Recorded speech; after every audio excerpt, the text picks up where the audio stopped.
শিক্ষার্থীবৃন্দ, তোমরা কেমন আছো? আশা করি আল্লাহর রহমতে সবাই ভালো আছো। এই করোনাকালীন সময়ে লেখাপড়া কিন্তু বন্ধ রাখা যাবে না, লেখাপড়া চালিয়ে যেতে হবে। এজন্য আমাদের ধলাপাড়া এসএসবি উচ্চ বিদ্যালয়ের পক্ষ থেকে অনলাইন ক্লাস চালু আছে, সবাই দেখবা এবং লেখাপড়া চালিয়ে যাবে।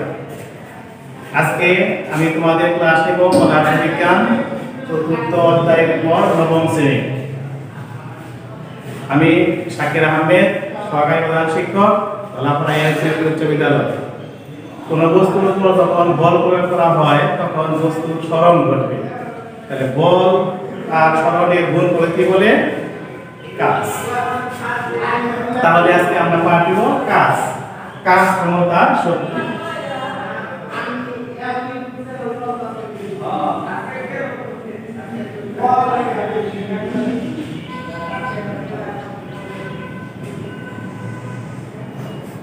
তাহলে আজকের বিষয় হচ্ছে কাজ। তাহলে কাজ কাকে বলে আমরা দেখবো। আমরা তো জানি কাজ বলতে অনেক কাজই আছে, কিন্তু এই ক্ষেত্রে পদার্থবিজ্ঞানের কাজের বেলা একটু ভিন্ন। এক্ষেত্রে যদি বল প্রয়োগ করলে যদি সরণ না ঘটে তাহলে কিন্তু কাজ হবে না। একজন শ্রমিক, একজন লোক সারাদিন একটা দেওয়াল ধাক্কাধাক্কি করার পরে যদি 1 ইঞ্চি না সরে তাহলে সেক্ষেত্রে কিন্তু কাজের পরিমাণ ক্ষেত্রে শূন্য হবে। একজন দারোয়ান যদি সারাদিন একটা অফিসের সামনে বসে বসে পাহারা দেয় তাহলে তার কিন্তু কাজ শূন্য হবে। এক্ষেত্রে আমরা কিন্তু কোনো কাজ বলবো না। পদার্থবিজ্ঞানের ভাষায় কাজ হবে যখনই বল প্রয়োগ করব আর সরণ ঘটবে, তখন সেক্ষেত্রে বল ও সরণের গুণফল হবে কাজ। আমরা একটু দেখে নেই। একটা বস্তু আঁকলাম আমরা, একটা বস্তু। এই বস্তুর উপর আমরা যদি বল প্রয়োগ করি, এরপরে আমরা এক পরিমাণ বল প্রয়োগ করলাম। এক বল প্রয়োগ করলে বস্তুটি যদি সরণ ঘটে দিকে x পরিমাণ সরণ ঘটে, সেক্ষেত্রে আমরা কাজ বুঝি কিন্তু w দ্বারা। কাজ বুঝি w ইংরেজিতে ওয়ার্ক, কাজ। তাহলে সেক্ষেত্রে কাজ হবে বল ইনটু সরণ, বল ও সরণের গুণফল। তাহলে সংখ্যা বলতে পারি আমরা তাহলে কি? বল ও সরণের গুণফলকে কাজ বলে। তাহলে এক পরিমাণের বল প্রয়োগ করছি, x পরিমাণের সরণ ঘটছে, এর ক্ষেত্রে কাজ হলো বল ইনটু সরণ। বল ও সরণের গুণফলকে কাজ বলে আমরা বলতে পারি কাজ বল ও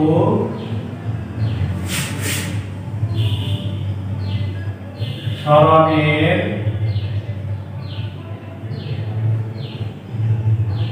গুণফলকে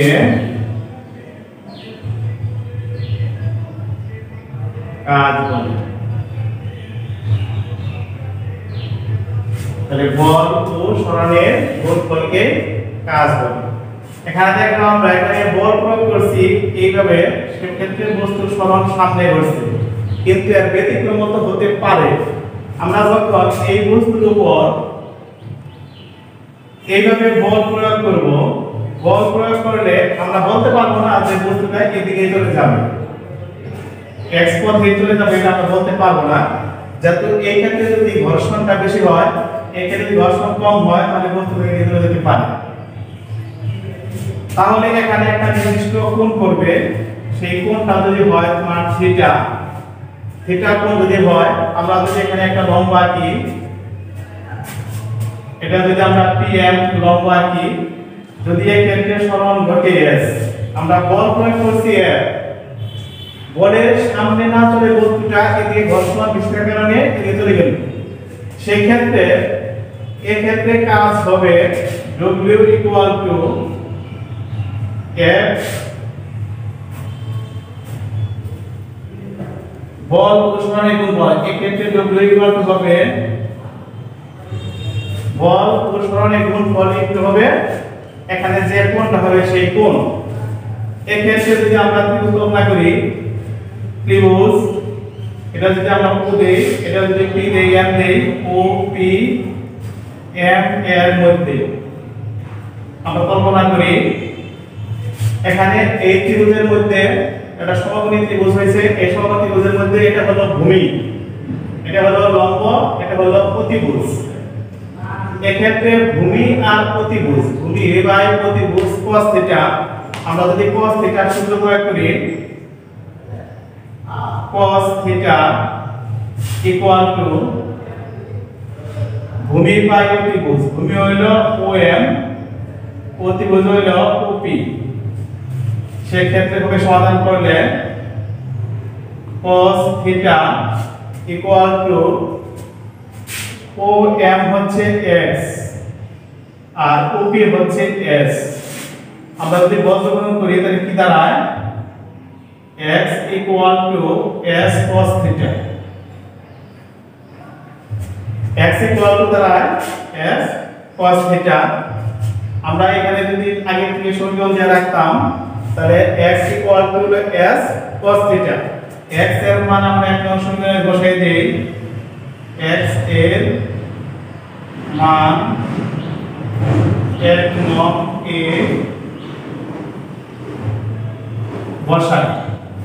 x এর মান যদি আমরা এক নং সমীকরণে বসাই তাহলে কি হয় দেখো, সেই ক্ষেত্রে হবে w ইকুয়াল টু f কিন্তু ছিল x এর মান ছিল s cos theta, s cos theta. সেই ক্ষেত্রে w equal to fs cos theta. কাজের ক্ষেত্রে w equal to f x theta ball into সরণ, আর এটা হচ্ছে w equal to fs cos theta, এটাও কাজ। আর এটা যদি ঊর্ধ্বমুখী হয়, কোন বস্তু যদি উপরের দিকে চলে যায়, সেই ক্ষেত্রে w ইকুয়াল টু হবে বস্তুর ভর ইনটু উচ্চতা ইনটু অভিকর্ষ ত্বরণ। এটাও কিন্তু কাজের ক্ষেত্রে আমরা ব্যবহার করতে পারবো যদি বস্তুটা উপর দিকে চলে যায়, ঊর্ধ্বমুখী হবে, উপরের দিকে সরণ ঘটে বস্তুর, সেক্ষেত্রে এটা। তাহলে কাজের একক মাত্রা নির্ণয়, একক ও মাত্রা। এখানে দেখলাম আমরা কাজ ইকুয়াল টু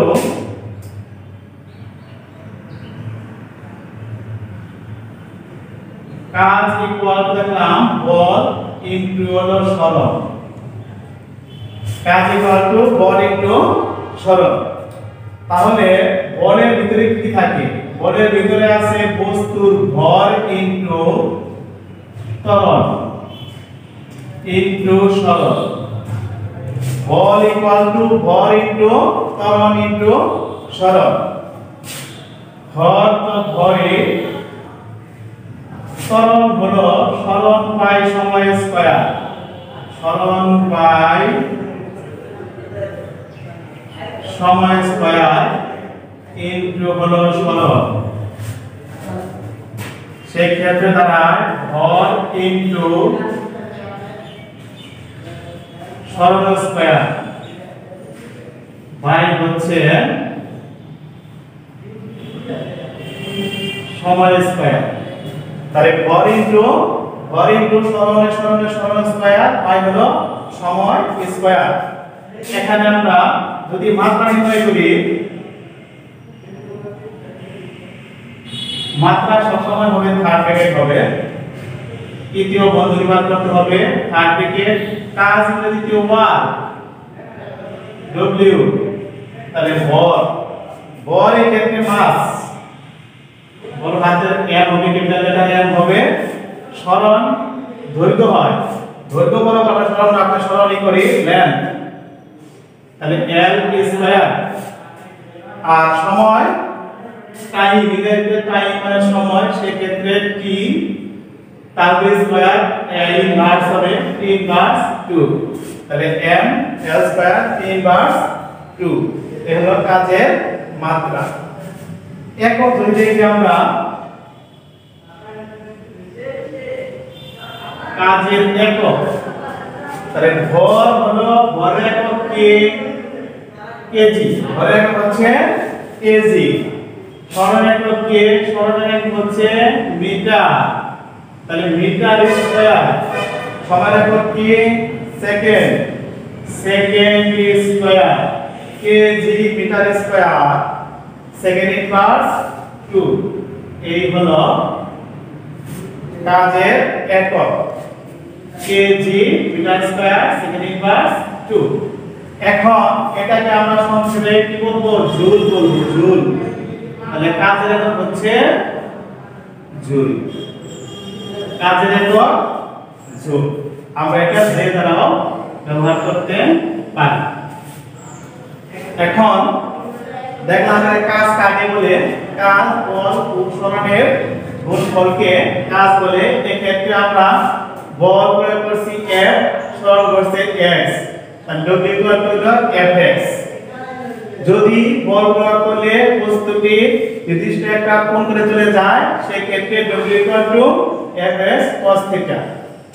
আর কাজের একক মাত্রার ক্ষেত্রে আমরা দেখলাম কাজ বল ইনটু সরণ, বল ভর ইনটু ত্বরণ ইনটু সরণ, ভর ভরে ত্বরণ সরণ বাই সময় স্কয়ার ইনটু সরণ, ভর সরণ সরণ সরণ স্কয়ার সময় স্কয়ার। ভর আমরা যেহেতু মাত্রা নির্ণয় করব, মাত্রা ইংরেজিতে ওয়ার্ক, W বড় হাতের ক্যাপিটাল লেটার হবে। এক্ষেত্রে মাত্রার জন্য তৃতীয় বন্ধনী ব্যবহার করতে হয়, ভর mass metre then time T inverse 2। আর কাজের একক হচ্ছে KG metre square second inverse 2 joule. এখন অনেক সময় প্রশ্ন থাকতে পারে 10 জুল 20 জুল 50 জুল কাজ বলতে আমরা কি বুঝি। অনেক সময় এরকম প্রশ্ন থাকে 1 জুল কাজ, 1 জুল কাজ বলতে আমরা কি বুঝি। যদি আমরা 1 জুল কাজ বলতে পারি তাহলে 10 জুল কাজ বলতে পারবো। তাহলে 10 জুল কাজ 1 নিউটন বল প্রয়োগ করলে যদি বস্তুর 1 মিটার সরণ ঘটে তাকে আমরা বলবো 1 জুল কাজ। 1 নিউটন বল প্রয়োগ করলে যদি বলের অভিমুখে বলের দিকে বস্তুর 1 মিটার সরণ ঘটে তাহলে আমরা বলবো 1 জুল কাজ। তাহলে তোমাদের HW আমরা বলতে পারি যে 10 জুল কাজ বলতে কি বুঝো, কি বুঝো। 10 জুল কাজ 1 জুল 1 নিউটন 1 মিটার সরণ করছে, সেক্ষেত্রে 1 জুল। 10 জুল তোমরা বাড়িতে প্র্যাকটিস করবে 10 জুল কাজ বলতে কি বুঝো। এখন কাজ দেখলাম, কাজের একক দেখলাম, মাত্রা দেখলাম, কাজের প্রকার দেখব। প্রিয় শিক্ষার্থীবৃন্দ, আমরা একটা গাণিতিক সমস্যা সমাধান করব। গাণিতিক সমস্যাটা হচ্ছে গাণিতিক সমস্যা 10 নিউটন বল প্রয়োগ করলে বলের দিকে একটা বস্তু 60 ডিগ্রি কোণ করে 5 মিটার সরণ হলো। এক্ষেত্রে কাজ কত। এক্ষেত্রে যদি আমরা কাজ নির্ণয় করতে যাই তাহলে কি কি এখানে আছে। এখানে সমাধান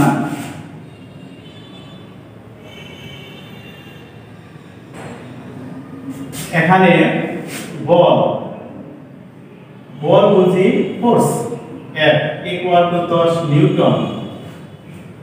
কোণ, উৎপন্ন কোণটা কত,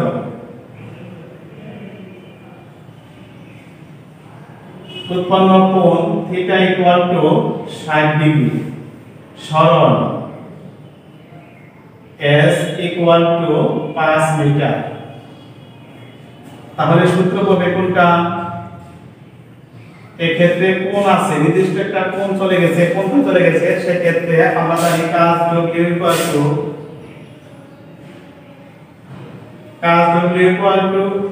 Fs cos θ। F বল 10, S 5, cos 60 ডিগ্রি কত হয়, cos 60 এর মান 10 ইনটু 5 ইনটু হাফ, এটা কাটলে 5 5 5 25, কাজের একক কি, কাজের একক জুল। প্রিয় শিক্ষার্থীবৃন্দ, আজকের মতো আমাদের ক্লাস এই পর্যন্তই।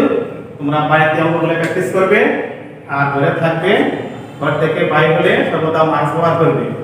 আর আমাদের এই ক্লাস সম্পর্কে যদি তোমাদের কোনো প্রশ্ন থাকে কমেন্ট বক্সে তোমরা এখানে প্রশ্ন জানাবে, আমরা অবশ্যই পরবর্তী সময়ে উত্তর জানিয়ে দেব। ধন্যবাদ সবাইকে, ভালো থাকো।